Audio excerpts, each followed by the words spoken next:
इसमें हम लोग देखेंगे पॉइंट वाइज कि हिस्टोरिकल रिसर्च में कौन कौन से पॉइंट पे हमें फोकस करना चाहिए। तो आइए उसे हम देखते हैं कि हिस्टोरिकल रिसर्च में हमें किन पॉइंट्स को ध्यान में रखना चाहिए। अगर आप नहीं उतारे हैं तो इसे उतार लें या इसका स्क्रीनशॉट ले लें और इसे अच्छे से समझ लें। यहाँ फिर से मैं एक बार बता देता हूँ कि देखिए इसमें किन चीज़ों पे ध्यान देते हैं। ये इन्वेस्टिगेटिंग प्रोसेस है। कौन सा प्रोसेस है? इन्वेस्टिगेटिंग प्रोसेस है या अध्ययन है। किसका? तो पास्ट के इवेंट्स का, पीपल का, मतलब जो गुजर गए हैं, जो अतीत में इवेंट्स गुजर गए हैं, घटनाएं हो चुकी है, उसका, उन अतीत के लोगों का, जो पास्ट में मतलब अतीत की सोसाइटी का, अतीत में जो कुछ आइडियाज थे और जो सामाजिक और सांस्कृतिक प्रथाएं थी, उसका अध्ययन है। उसका अध्ययन है किसके द्वारा? तो वेराइटी ऑफ सोर्सेस, कई सोर्सेस के द्वारा उसका हम लोग अध्ययन करते हैं। इसमें हम लोग पढ़ेंगे दो तरह के सोर्स, प्राइमरी सोर्स और सेकेंडरी सोर्स। तो जस्ट इसके बाद हम लोग पढ़ेंगे प्राइमरी सोर्स और सेकेंडरी सोर्स के बारे में। सोर्स का मतलब जिससे हम लोग डाटा कलेक्ट करते हैं, अतीत के अध्ययन का जो डाटा कलेक्ट करते हैं वो किन किन तरीकों से, किन किन जरायों से या कौन कौन सी चीजों से हम लोग डाटा लेते हैं, उसको कहते हैं सोर्स। उसके बाद है methods. This type of research AIIMS. अब इस रिसर्च का एम्स क्या होता है?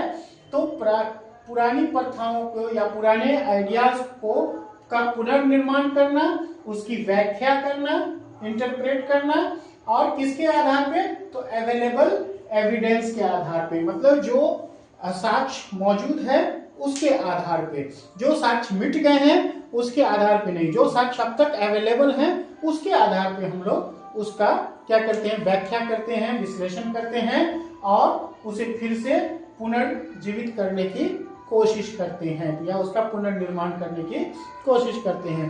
तो आप समझ गए होंगे, इसे आप लिख लें या फिर इसका स्क्रीनशॉट लें। अब मैं इनसे जुड़ा हुआ कुछ खास पॉइंट पे बात करता हूं। तो आइए इस रिसर्च से जुड़े हुए कुछ मुख्य बिंदु जिसको हमें हमेशा ध्यान में रखना चाहिए उस पे हम लोग बात करते हैं। तो सबसे पहला चीज है कि ये जो हिस्टोरिकल रिसर्च होता है वो फोकस होता है ऑन द पास्ट। किसमें फोकस होता है? पास्ट पे होता है। यानी कि इसमें पूरी तरह से इस बात पे ध्यान दिया जाता है कि पास्ट की घटनाओं का कैसे हम लोग अध्ययन करें, उस इवेंट्स का कैसे हम लोग अध्ययन करें और उस इवेंट्स को कैसे समझें। और जब उस इवेंट्स को समझ जाते हैं, मतलब अंडरस्टैंड द पास्ट, और उस पास्ट के अतीत के घटनाओं या लोगों को या प्रथाओं को जब हम समझ जाते हैं तब हम लोग क्या करते हैं? Try to understand present. उसी के आधार पे हम लोग प्रेजेंट को, वर्तमान को समझने की कोशिश करते हैं और उसके बाद क्या करते हैं कि मेक प्रिडिक्शन फॉर फ्यूचर। तो प्रिडिक्शन करते हैं किसके लिए? फ्यूचर के लिए प्रिडिक्शन करते हैं। मतलब पहले हम लोग किस पे स्टडी करते हैं? Focus on the past. जो भी पास्ट में अतीत में घटनाएं घटी है उस पे फोकस करते हैं, उसको समझते हैं। उसके बाद हम लोग कोशिश करते हैं कि उस आधार पे हम लोग प्रेजेंट को, वर्तमान को समझें और उसके बाद क्या कोशिश करते हैं? Then the make prediction for the future. तब हम लोग फ्यूचर के लिए कुछ प्रिडिक्शन करते हैं, कुछ अनुमान लगाते हैं कि आगे क्या हो सकता है। उसके बाद फिर हिस्टोरिकल रिसर्च से होता है क्या है कि आइडेंटिफाई रीजन। तब हम लोग कारण को पहचानते हैं कि कौन सा कारण develop new theories and practices. मतलब उस कारण को पहचानते हैं जो मददगार होता है किसमें? थ्योरीज को, नई थ्योरीज या प्रथाओं के डेवलपमेंट के लिए, विकास के लिए। नई थ्योरीज या प्रथाएं किसके लिए? के विकास के लिए जो रीजन होता है उसको हम लोग पहचानते हैं। तो ये कुछ चीजें हैं जो हिस्टोरिकल रिसर्च से जुड़ी हुए मुख्य बिंदु हैं, उसे भी आप एक बार लिख लें और इस पे ध्यान रखें। इससे नेट में जो क्वेश्चन आएगा तो इन सब वर्ड पे आपको ध्यान रखना होगा कि हिस्टोरिकल रिसर्च का ये सब वर्ड है। तो चलिए अब आगे हम लोग हिस्टोरिकल रिसर्च में आगे जानते हैं स्टेप्स ऑफ हिस्टोरिकल रिसर्च। तो आइए अब देखते हैं स्टेप्स ऑफ हिस्टोरिकल रिसर्च। जैसे सभी रिसर्च का स्टेप होता है उसी तरह से कहीं ना कहीं हिस्टोरिकल रिसर्च का भी स्टेप होता है। सबसे पहले जैसा हमने देखा है कि रिसर्च की शुरुआत ही प्रॉब्लम से होती है, सिलेक्शन ऑफ प्रॉब्लम। जब आपके सामने कोई प्रॉब्लम आएगा जब कोई समस्या आएगी तभी आप कोई रिसर्च को शुरू करेंगे, क्योंकि उसका आपको सॉल्यूशन ढूंढना रहता है, और सॉल्यूशन के लिए मतलब उसके निदान के लिए आप रिसर्च करते हैं। जब कोई प्रॉब्लम आता है, कोई समस्या आती है, तो उसके निदान के लिए आप रिसर्च को शुरू करते हैं। तो रिसर्च शुरू करने के लिए सबसे पहले प्रॉब्लम का क्रिएट होना जरूरी है। जब प्रॉब्लम आता है तब हम अपने मन में करते हैं कि अब इस पे रिसर्च किया जाए कि इसे कैसे सॉल्व किया जाए। तो उसके लिए सबसे पहले हम लोग फॉर्मुलेटिंग द हाइपोथेसिस, हाइपोथेसिस का निर्माण करते हैं। हाइपोथेसिस का मतलब होता है कि इस प्रॉब्लम का कारण क्या हो सकता है, इस प्रॉब्लम की वजह क्या हो सकती है। तो वो हम लोग अपने मन में एक कोई आंसर तैयार कर लेते हैं कि इस कारण से ये प्रॉब्लम हो रहा है। तो उसको जांचने के लिए फिर हम लोग क्या करते हैं कि वो कारण सही है या नहीं है, उसके लिए हम लोग क्या करते हैं, डाटा कलेक्ट करते हैं, मतलब कि इंफॉर्मेशन लेते हैं। तो तीसरा स्टेज जो है वो कलेक्शन ऑफ डाटा, मतलब इंफॉर्मेशन का लेना, इंफॉर्मेशन लेते हैं। अब इंफॉर्मेशन हम लोग दो सोर्स से लेते हैं, इसके लिए टू सोर्स का इस्तेमाल करते हैं। दो सोर्स में पहला सोर्स है प्राइमरी और दूसरा है सेकेंडरी सोर्स। तो सेकेंडरी सोर्स और प्राइमरी सोर्स, प्राइमरी सोर्स में क्या होता है कि जो उस दौर में बहुत सारी चीज मौजूदें होती है, वो अगर अब तक मौजूद है तो उसका स्टडी हम लोग करते हैं, वो प्राइमरी सोर्स हो गया। जैसे आप लोग जानते होंगे कि उस दौर में बहुत सारी चीजें जैसे कि मोनूमेंट्स वगैरह है, ये उसका हम लोग ये कर लेते हैं, या फिर कोई शिलालेख वगैरह है, या कोई ऑफिशियल डॉक्यूमेंट्स बाकी है, या फिर कोई उस दौर के लोग बाकी हैं। जैसे आज़ादी के टाइम का अगर स्टडी करना हो तो आज़ादी के कुछ लोग बाकी हैं, तो उससे हम इंटरव्यू वगैरह ले करके डाटा कलेक्ट कर सकते हैं। तो प्राइमरी सोर्स में एक लिख लीजिए आप लोग कि विजुअल जो भी आर्टिफैक्ट्स जो कहते हैं, मतलब शिलालेख जो हमें दिखाई दे रहा है, पत्थरों पे बना हुआ जो पुराने दौर में होता था। तो विजुअल जो भी चीजें हैं जिसको हम लोग कह सकते हैं आर्टिफैक्ट्स, आर्टिफैक्ट्स मतलब पत्थरों पे बने हुए जो चित्र हैं या कुछ लेखा वगैरह बाकी हैं, वो उस दौर के कुछ लेटर्स वगैरह हैं, उससे भी हम लोग पता करते हैं कि उस दौर में कैसी प्रथाएं, कैसे लोग और क्या सब हो रहा था। कुछ ऑफिशियल डॉक्यूमेंट्स होता है,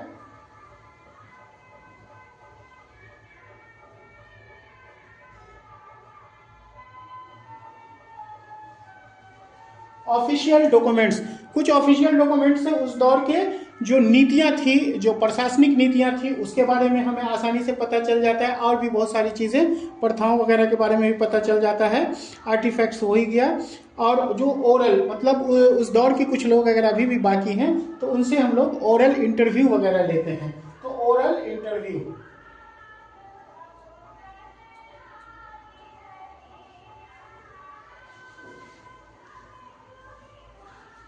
तो इस तरह से ये हो गया प्राइमरी सोर्सेज, है ना। और सेकेंडरी सोर्सेज में क्या है, देख लीजिए। सेकेंडरी सोर्सेज में जो हो जाएगा वो उस टाइम की बुक्स वगैरह कुछ होगी, जो हो गया।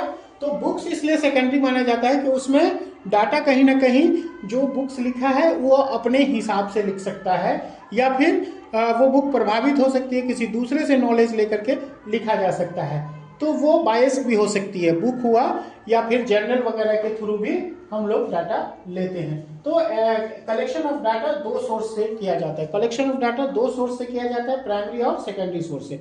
और जब डाटा कलेक्ट हो जाता है तब उसका हम लोग एनालिसिस करते हैं, उसका विश्लेषण करते हैं कि वाकई में कारण क्या था, इस जो समस्या है उसका कारण क्या है। तो एनालिसिस ऑफ डाटा, उसका पता हम लोग एनालिसिस ऑफ डाटा से करते हैं। और फिर टेस्टिंग ऑफ हाइपोथेसिस, जब हमें उस कारण का पता चल जाता है, डाटा का एनालिसिस कर लेते हैं, तो हमें यहाँ जो हमने हाइपोथेसिस तैयार किया था तो वो हाइपोथेसिस सही है कि नहीं। जब डाटा का एनालिसिस हम लोगों ने किया तो हमें सही से पता चल जाएगा कि ये कारण सही है, या ये यहाँ जो हमने कहा था वो सही है या नहीं है। अगर सही है तो हाइपोथेसिस सही था, नहीं है तो हाइपोथेसिस गलत हो जाएगा। तो यहाँ पे टेस्टिंग ऑफ हाइपोथेसिस करते हैं और फिर एनालिसिस ऑफ डाटा से जो कारण सामने आता है और उसका निदान क्या हो सकता है उसके बारे में हम लोग यहाँ पे डिस्क्रिप्शन करके रिजल्ट तैयार करते हैं। काफी मतलब डिटेल्स में लिखते हैं, उसके बारे में डिस्क्राइब कर देते हैं। जो भी फाइंडिंग या जो कंक्लूजन होता है उसको हम काफी डिस्क्राइब करके लास्ट में छठे स्टेप्स में लिख देते हैं। तो इस तरह से 6 स्टेप से कम ये स्टेप्स आपको याद रहना चाहिए। इसके अलावा भी 1-2 स्टेप हो सकते हैं जिसे हम लोग कभी मौका मिला या क्वेश्चन में आएगा तो वहां भी हम लोग बात कर लेंगे, लेकिन मुख्य रूप से इन 6 स्टेप्स को आपको बिल्कुल याद रखना है। आइए 2-4 कैरेक्टरिस्टिक्स पे भी बात कर लेते हैं हिस्टोरिकल रिसर्च के। तो हिस्टोरिकल रिसर्च की सबसे पहले कैरेक्टरिस्टिक्स है कि यह क्वालिटेटिव नेचर का होता है, मतलब कि इसमें हम लोग डीप स्टडी करते हैं और खास तौर से हम लोग नंबर में स्टडी नहीं करते हैं बल्कि उसका डीप स्टडी करते हैं, उसकी क्वालिटी के बारे में हम लोग जानते हैं कि उस दौर में क्या क्वालिटी हुआ करती थी, क्या चीज़ें थी, उसके बारे में हम लोग काफ़ी डिटेल्स में नॉलेज लेते हैं और उसे उसकी क्वालिटी के आधार पे हम लोग उसे डिस्क्राइब करते हैं। इसलिए इसे क्वालिटेटिव इन नेचर कहा जाता है। मतलब यहाँ क्वांटिटेटिव नेचर भी होता है लेकिन मेन जो इसका नेचर है वो क्वालिटेटिव है, मतलब हम लोग उसके गुणात्मक पक्ष को ज्यादा देखते हैं। दूसरी चीज क्या होता है, इसका जो दूसरा कैरेक्टरिस्टिक्स है कि जो हिस्टोरिकल रिसर्च होता है वो रिसर्चर के पर्सनल जजमेंट पे डिपेंड करता है, पर्सनल जजमेंट पे डिपेंड करता है। जैसे कोई उसे प्रूफ मिला, मान लिया एक पत्थर मिला उसमें बहुत सारी चीजें बनी हुई है, तो वो उसमें से किसको प्रायोरिटी देता है वो उसके जजमेंट पे डिपेंड करता है। वो शिकार करते वक्त वो तीर पे ध्यान देता है कि छुरे पे ध्यान देता है, वो उस पर डिपेंड करता है। तो ये जजमेंट होता है। या कोई ऐसी चीजें हो सकती है कि उसे थोड़ा धूमिल नजर आए और उसको ही ज्यादा वो फोकस कर दे रिसर्चर। तो ये डिपेंड करता है रिसर्चर के पर्सनल जजमेंट पे रिसर्च डिपेंड करता है। तीसरा जो मेन कैरेक्टरिस्टिक्स है जो हम लोग बार बार पढ़े हैं कि ये हमें पास्ट के बारे में बताता है। ये हमें जनरली जो हमारा दौर गुजर गया है उसके बारे में बताता है। वर्तमान से ज्यादा ये पास्ट की स्टडी करता है और इस पास्ट की स्टडी को वर्तमान से जोड़ने का काम करता है और फिर फ्यूचर में उसका क्या उपयोग हो सकता है उस पर बात करता है। तो ये स्टडी है किसकी, पास्ट की स्टडी करता है, केयरफुल स्टडी है पास्ट की। तीसरा चीज है कि ये हेल्पफुल होता है समझने के लिए। किस चीज को समझने के लिए हेल्पफुल होता है, तो नेचर को समझने के लिए, प्रकृति को समझने के लिए बहुत हेल्पफुल होता है कि प्रकृति और उसका प्रोसेस और उसमें जो बदलाव आया है, प्रकृति और उसके प्रोसेस में जो बदलाव आया है उसके विकास का बदलाव कैसा रहा उसको समझने में यह हमारी काफी मदद करता है।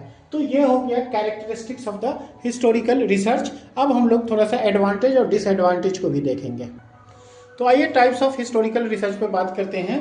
टाइप्स ऑफ हिस्टोरिकल रिसर्च में हम सबसे पहले देख रहे हैं biographical historical research. Biographical historical research का मतलब हुआ कि एक ऐसा हिस्टोरिकल रिसर्च जिसमें किसी के जीवनी मतलब उसके पूरी जिंदगी के बारे में, पूरी लाइफ के बारे में लिखा जाए, जिसमें उसके कारनामे को भी शामिल किया जाए, उसकी सफलता असफलता सभी चीजों को दिखाया जाए, तो वो है या उसका स्टडी किया जाए, उसे हम लोग बायोग्राफिकल हिस्टोरिकल रिसर्च कहते हैं। Comparative historical research, comparative historical research कहते हैं कि दो व्यक्ति में या दो संस्थाओं में या दो सभ्यताओं में जब हम लोग तुलनात्मक अध्ययन करते हैं तो उसे हम लोग कंपैरेटिव हिस्टोरिकल रिसर्च कहते हैं।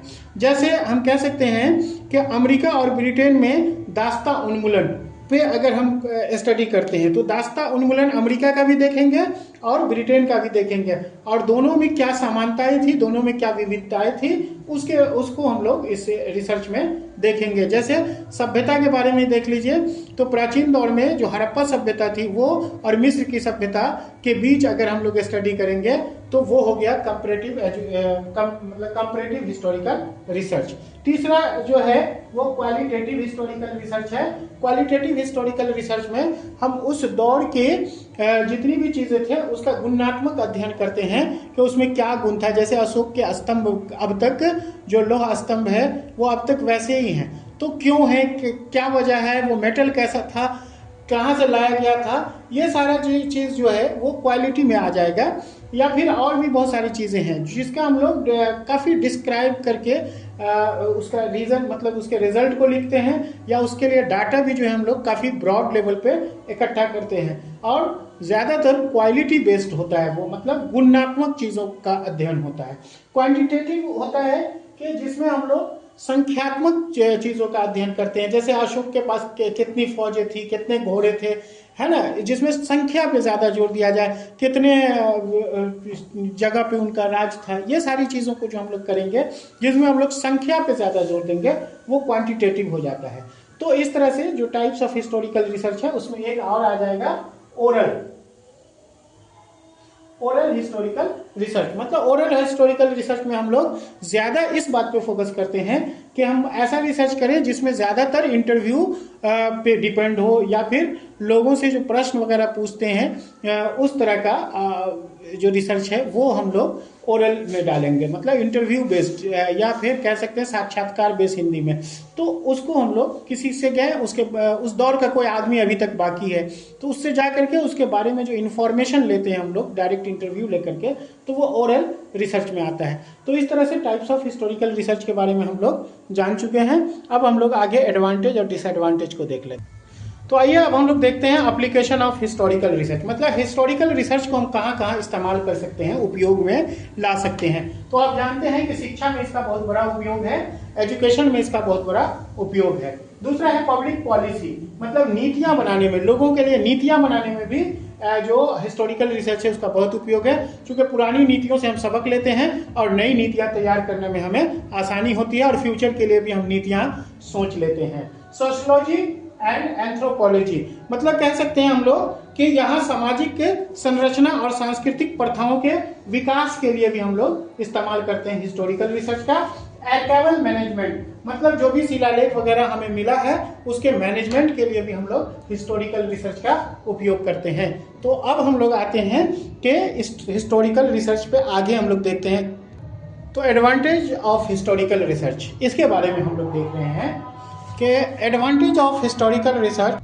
तो एडवांटेज हम लोग देखते हैं हिस्टोरिकल रिसर्च का कि देखिए कॉम्प्रिहेंसिव अंडरस्टैंडिंग, मतलब इसमें हम लोग काफी व्यापक तौर से अंडरस्टैंडिंग करते हैं, बहुत डिटेल्स में डाटा लेते हैं और बहुत बड़े पैमाने पे, मतलब बहुत अच्छे तरीके से इसे समझने की कोशिश करते हैं। व्यापक अंडरस्टैंडिंग मतलब व्यापक समझ इसमें हम लोग लाते हैं। कैसे?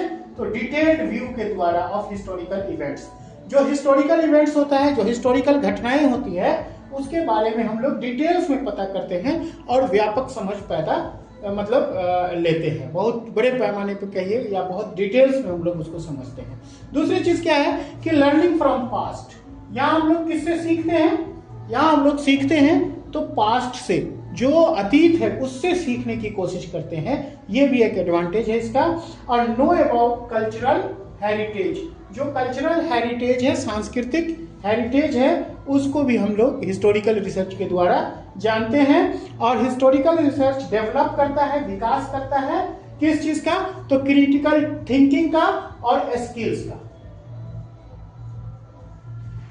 क्रिटिकल थिंकिंग और स्किल्स का भी विकास करता है।